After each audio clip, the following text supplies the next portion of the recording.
Il est écrit: «Vous savez comment Dieu a oint du Saint-Esprit et de force Jésus de Nazareth, qui allait de lieu en lieu, faisant du bien et guérissant tous ceux qui étaient sous l'empire du diable, car Dieu était avec lui.» Amen. Donc, nous avons vu comment le Seigneur Jésus-Christ a bouleversé l'histoire de l'humanité. Moi, j'aime beaucoup parler de cela car je suis à Paris, une ville où il y a euh, énormément de musulmans, énormément de juifs. J'ai grandi moi-même dans des quartiers musulmans. Je vis même dans un quartier juif. Donc, je les vois, je les côtoie tous les jours. Et c'est vrai que c'est impressionnant aussi de voir l'amour qu'ils ont pour Dieu, mais de voir qu'il y a ce côté surnaturel qui est tellement différent de la foi en Jésus-Christ. Par exemple, dans notre foi en Jésus-Christ, lorsque moi j'ai ouvert mon cœur à Jésus en 2010, c'est vrai que c'est quelque chose qui m'a beaucoup marqué. C'est que dans la Bible, on parle beaucoup de guérison, de surnaturel, de délivrance. Et c'est quelque chose que peut-être dans l'Ancien Testament ou dans le Coran, on ne retrouve pas autant. Et Jésus-Christ, on ne se rend pas compte comme ça aujourd'hui parce qu'il y a 2000 ans d'histoire qui se sont passées et c'est devenu peut-être presque normal pour nous les chrétiens, mais il faut savoir que pour les autres religions, ce n'est pas normal de vivre dans les guérisons, ce n'est pas normal de vivre dans la liberté spirituelle. Il y a beaucoup de captifs, que ce soit dans les non-croyants, mais aussi chez les musulmans et les juifs. Et avec mon épouse, beaucoup de fois, nous avons prié pour la guérison de juifs, de musulmans dans les métros de Paris. Et je peux vous dire, vraiment, c'est des témoignages la plupart du temps, ma femme me dit la plupart du temps que je prie pour la guérison et que nous guérissons au nom de Jésus-Christ, nous prions pour des musulmans et des juifs, et c'est ceux qui guérissent le plus. Ici à Paris, en tout cas, ce que nous avons vécu comme témoignage, beaucoup de juifs, beaucoup de musulmans expérimentent la guérison du Seigneur Jésus-Christ et c'est extraordinaire. Parce que je crois que pour ces deux peuples-là merveilleux, les juifs et les musulmans, ils ont besoin de voir quelque chose de différent de la lettre. Ils ont la lettre. Ils ont la loi de Moïse, la loi de Mahomet, mais il leur manque la puissance du Saint-Esprit. Et c'est cela que nous devons transmettre à l'humanité. Ce n'est pas, et justement, dans ce passage d'Actes des Apôtres, l'apôtre Pierre et l'apôtre Paul sont ceux qui ont été utilisés vraiment par le Seigneur Jésus pour ramener aux Juifs et aux non-Juifs ce côté de surnaturel qui n'existait pas autant à l'époque en Israël. Par exemple, là, nous voyons, comme je vous le disais dans Actes des Apôtres, chapitre 10, verset 38, et vous savez comment Dieu a oint du Saint-Esprit. Le même Saint-Esprit qui a oint notre Seigneur Jésus-Christ, le Fils de Dieu, le Messie, le Sauveur de l'humanité, ce même Saint-Esprit nous a oint, nous aussi, enfants de Dieu. C'est d'ailleurs l'héritage que nous avons reçu en Jésus-Christ et qu'aujourd'hui les Juifs et les musulmans n'ont pas encore cet héritage tant qu'ils n'acceptent pas le Seigneur Jésus-Christ comme le Fils de Dieu, qu'ils n'acceptent pas l'Esprit de vie, l'Esprit de Dieu. Car il n'y a que à travers l'Esprit de Dieu que nous pouvons avoir la vie éternelle, mais c'est aussi uniquement à travers le Saint-Esprit de Dieu que nous pouvons vivre une vie de surnaturel, de guérison et de délivrance. Il allait de lieu en lieu en faisant du bien et guérissant tous ceux qui étaient sous l'empire du diable. J'aimerais m'arrêter avec ce mot parce qu'il est très fort. La Bible dit qu'il allait de lieu en lieu guérissant tous ceux qui étaient sous l'empire du diable. Jésus a guéri tout type de personnes, des Grecs, des Juifs, des Samaritains, il a guéri tout type de personnes. Et la Bible nous dit qu'ils étaient sous l'empire du diable, car lorsque nous ne sommes pas dans la guérison totale de notre corps, âme et esprit, quelque part, il y a une emprise de Satan qui n'est pas la gloire de Dieu et qui n'est pas normale et que nous ne devons pas accepter dans notre vie. Nous ne devons pas accepter cela dans notre vie. Nous devons, corps, âme et esprit, être sous l'empire de notre Seigneur Jésus-Christ, être sous l'empire de la guérison. Alléluia. Et j'aimerais apporter quelques témoignages qui sont dans la Bible avant de vous partager des témoignages que moi-même j'ai expérimentés depuis que j'ai ouvert mon cœur à Jésus-Christ. Déjà, quand nous allons dans l'évangile selon Matthieu, nous allons voir comment il est écrit, évangile selon Matthieu chapitre 4, verset 23, il est écrit: Jésus parcourait toute la Galilée, enseignant dans les synagogues, prêchant la bonne nouvelle du royaume et guérissant toute maladie et toute infirmité parmi le peuple. Le Seigneur Jésus-Christ, il est venu certes pour enseigner, pour prêcher la parole de Dieu. Et c'est ce qu'il nous a transmis lui-même. Nous devons prêcher la parole de Dieu, nous devons enseigner la Bible, mais ce n'est pas que ça que nous devons faire. Le Seigneur lui-même est notre exemple à suivre. Lui-même ne s'est pas dédié qu'à la prédication, qu'à l'implantation de groupes de chrétiens, il ne s'est pas dédié qu'au disciple-là, il ne s'est pas dédié qu'à l'enseignement, mais autant qu'il se dédiait à l'enseignement et à la prédication de l'évangile, il se dédiait autant à guérir toute maladie. Et j'aimerais m'arrêter sur ces deux mots, toute maladie. Il n'y a pas une maladie qui existe dans ce monde et dans le monde spirituel qui ne puisse pas être guérie par le Seigneur Jésus-Christ. Toi qui entends ce message aujourd'hui, je ne sais pas si tu as mal quelque part, si tu as une maladie, qu'elle soit de génération en génération, je ne sais pas comment tu as attrapé cette maladie, mais le plus important, c'est que tu saches et que tu crois que le Seigneur Jésus-Christ peut te guérir de toute douleur et de toute maladie. Crois en la parole de Dieu. Prends-la comme héritage. C'est ton héritage en tant qu'enfant de Dieu. Ne rejette pas cet héritage précieux que tu as reçu en Jésus-Christ. Et cette guérison et que ces douleurs partent, il n'y a uniquement qu'en Jésus-Christ que tu pourras le recevoir. La Bible dit: et toute infirmité parmi le peuple. Sa renommée se répandit dans toute la Syrie, et on lui amenait tous ceux qui souffraient de maladies et de douleurs de divers genres. Beaucoup de personnes souffraient à l'époque de Jésus et souffrent de nos jours parce qu'ils n'ont pas encore, ils n'avaient pas. Alors à l'époque, ils souffraient et de diverses maladies et de douleurs, mais jusqu'au moment où ils ont rencontré le Christ. Une fois que Jésus-Christ passait par leur chemin, il les rencontrait, il les guérissait, et ils n'étaient plus malades, ils n'avaient plus cette souffrance corporelle ou dans l'âme également, parce qu'il y a des souffrances parfois que nous avons dans l'âme jusqu'au jour où nous expérimentons l'amour de Jésus-Christ, le surnaturel de Jésus. Moi-même, j'en suis un témoignage de cela. J'avais des souffrances dans mon âme, j'avais des tristesses, j'avais des douleurs physiques, mais des douleurs aussi de l'âme. Et nous avons beaucoup de douleurs, surtout dans nos pays européens. Beaucoup de Français souffrent intérieurement de dépression, de tristesse.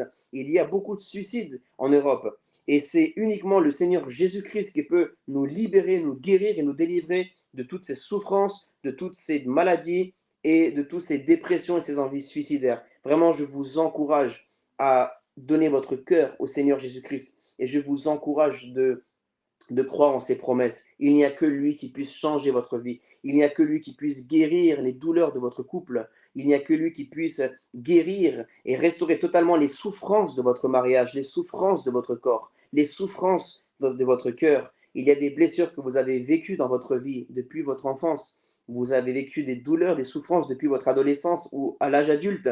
Vous avez essayé peut-être de les oublier de toutes sortes de façons. Peut-être vous avez dit oui, le temps fait oublier les blessures. Avec le temps, j'oublierai. Avec le temps, ça guérira. Et finalement, ça fait 10 ans, 20 ans, 30 ans, des mois et des années. Et vous vous rendez compte que cette blessure est toujours là. Ces souffrances sont toujours là. Des ruptures sentimentales qui vous font souffrir. Les décès de certaines personnes de votre entourage que vous n'arrivez pas aujourd'hui à surmonter peut-être et que ça vous fait encore très mal aujourd'hui. J'aimerais vous dire que le Saint-Esprit s'appelle aussi le Consolateur. Il veut vous consoler ce soir. Il veut vous consoler. Je sais que c'est tellement difficile quand on perd un être cher.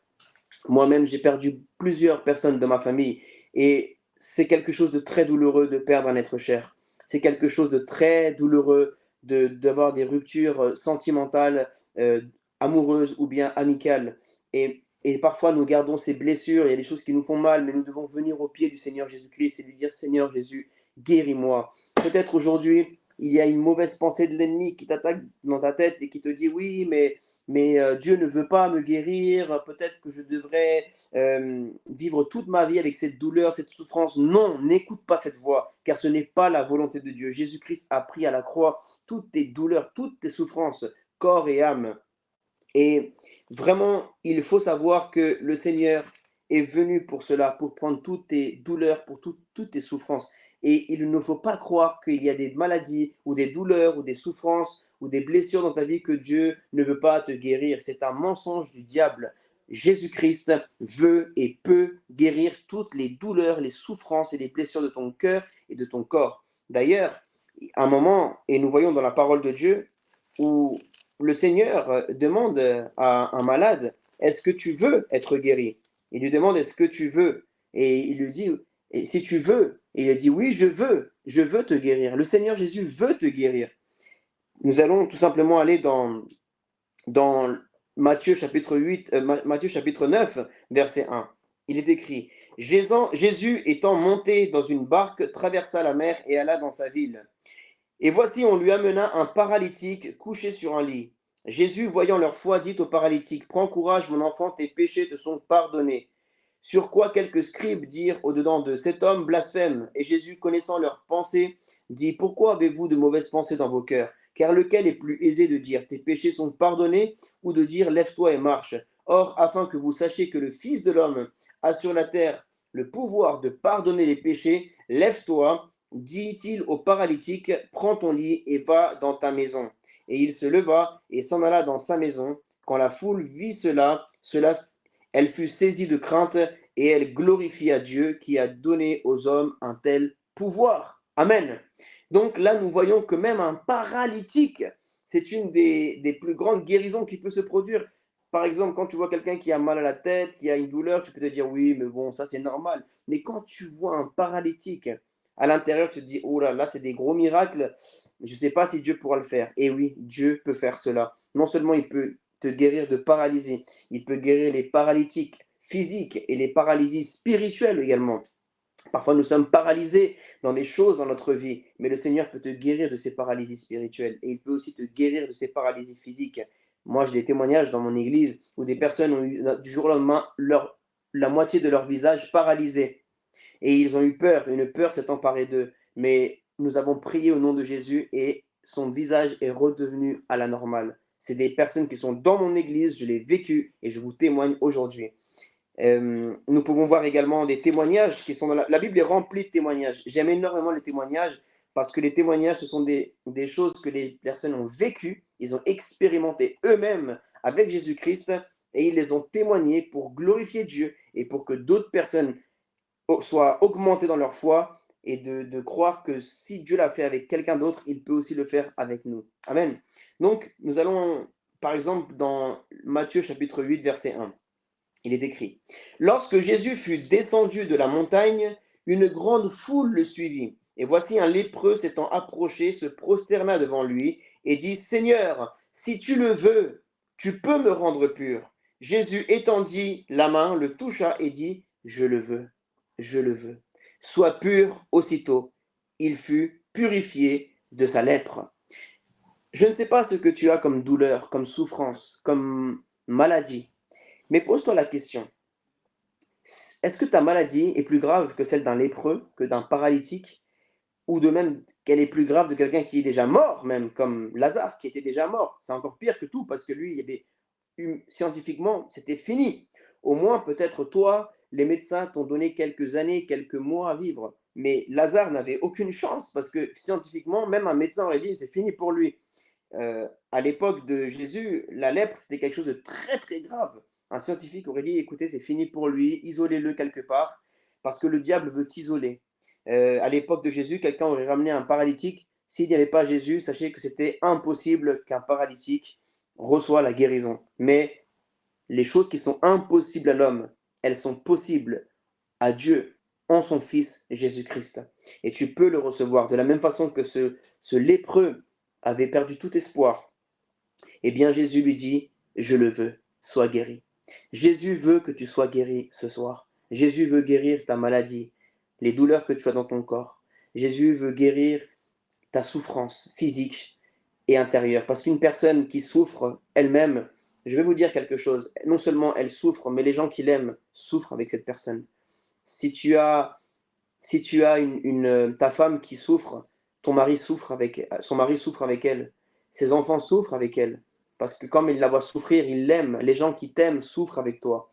Donc, quand tu guéris une personne au nom du Seigneur Jésus-Christ, ce n'est pas juste une personne que tu guéris. tu guéris un couple, tu guéris une famille. Donc voilà l'importance aussi, je veux parler aux chrétiens, voilà aussi l'importance pour les chrétiens de désirer le don de guérison, pour désirer cette onction de guérison dans leur vie. Trop longtemps, nous avons négligé dans nos églises la guérison. Nous sommes centrés sur la prédication de l'évangile. Moi, le premier, vous voyez sur Internet comment je prêche l'évangile pour la gloire du Seigneur. Mais moi-même, à un moment donné, je me suis dit, Seigneur, si je veux vraiment te ressembler, je ne peux pas faire que prêcher, prêcher, parce que toi, tu ne faisais pas que prêcher et qu'enseigner. Moi-même, en tant que pasteur, je ne peux pas faire qu'enseigner, je ne peux pas faire qu'évangéliser et faire l'œuvre de l'évangéliste. Mais je dois me rendre à l'évidence que dans tous les 5 ministères, la guérison doit être présente. Dans le ministère de l'apôtre, dans le ministère du pasteur, dans le ministère de l'évangéliste, dans le ministère du prophète et de l'enseignant.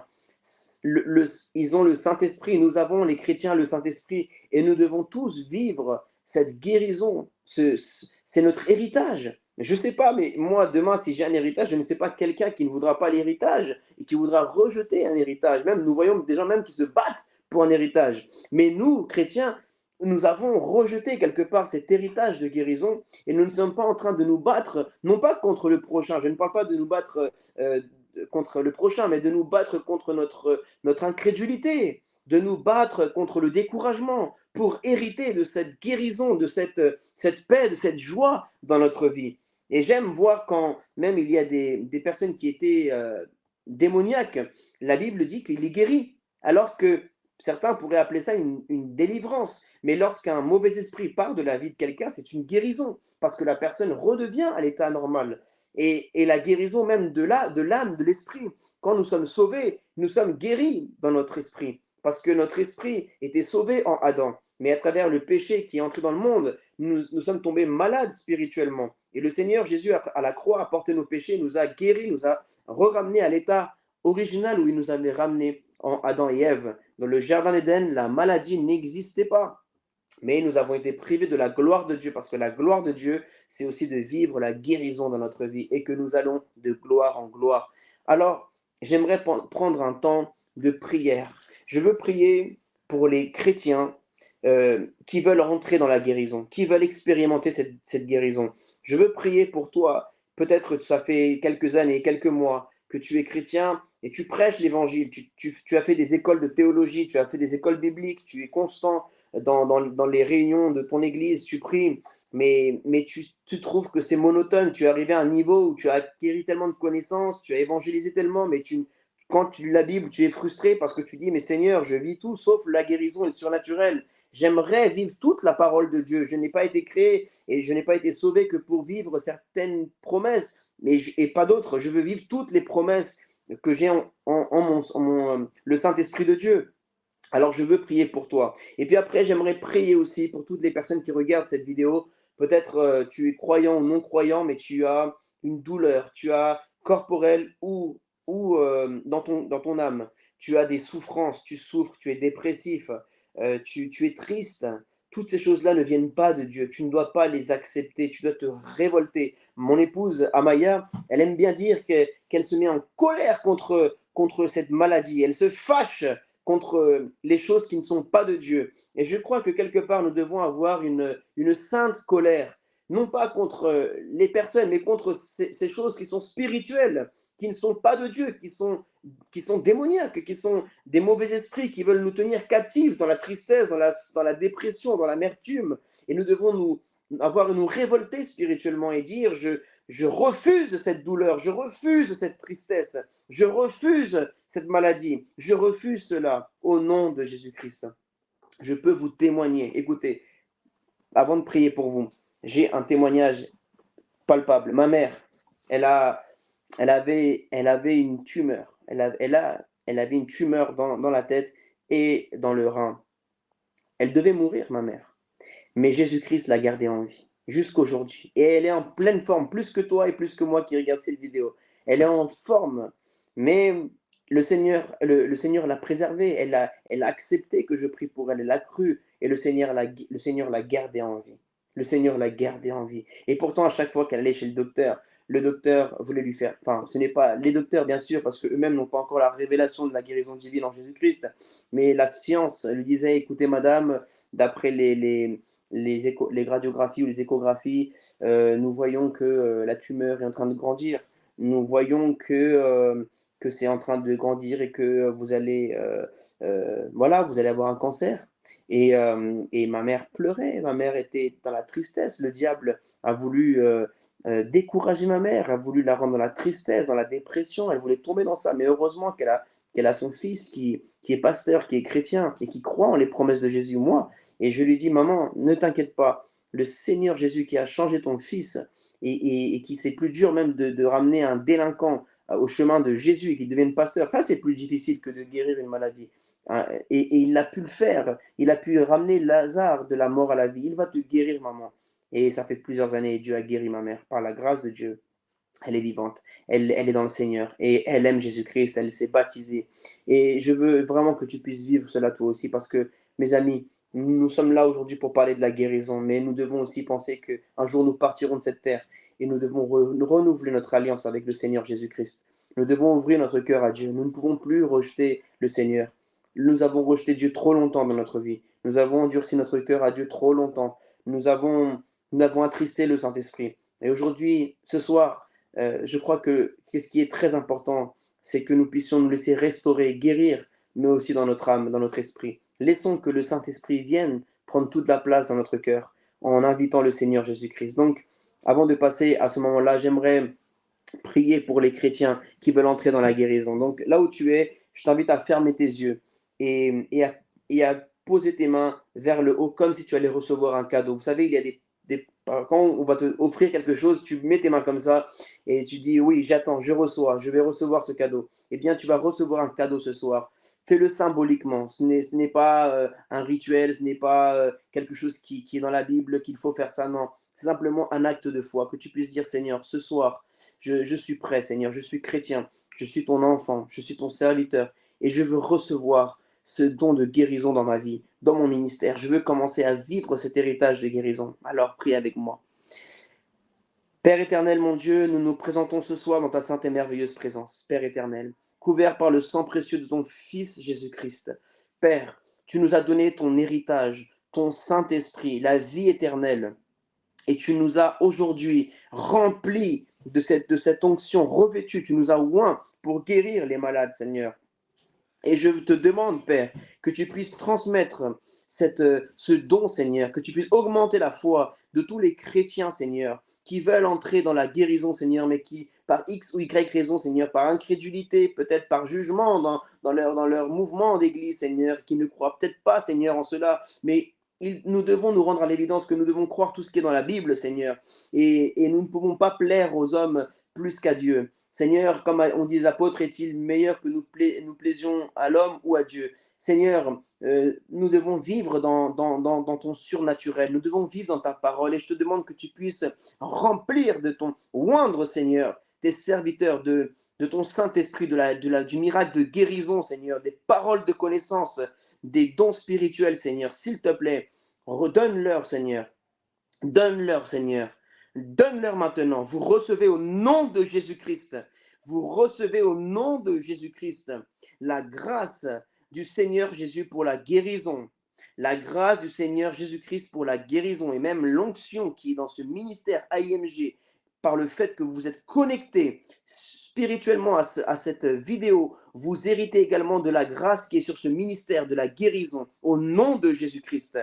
Je veux prier également pour toi que tu sois croyante, croyant ou non croyant, tu es malade, tu as une douleur dans ton corps, dans ton cœur, dans ton âme, tu souffres, tu as vécu des déceptions, tu as vécu des déchirements de famille, des deuils, tu as vécu des souffrances dans ta vie, tu as mal, tu as des douleurs, tu souffres et je veux aujourd'hui que tu puisses accepter la guérison de Jésus dans ta vie. Père, je prie pour ta fille et j'ordonne la guérison dans ton corps, dans ton âme, au nom de Jésus. Je prie pour ton fils, quelque part où il est, Seigneur, qui regarde cette vidéo. Je prie que tu le guérisses, Seigneur. Tu reçois ta guérison au nom de Jésus-Christ. Toute souffrance quitte ta vie. Mon frère, ma soeur, toute souffrance quitte ta vie, ton corps, ton âme, toute souffrance, toute douleur, toute dépression, toute tristesse, tout esprit d'amertume, toute envie suicidaire, tout esprit de mort. je le chasse de ta vie au nom de Jésus-Christ et tu reçois la consolation du Saint-Esprit, tu reçois la guérison divine et tu reçois également le salut de ton âme par la repentance. Quand tu ouvres ton cœur au Seigneur Jésus-Christ, tu reçois le salut et la vie éternelle. Au nom de Jésus-Christ, je te bénis. Amen. Alléluia.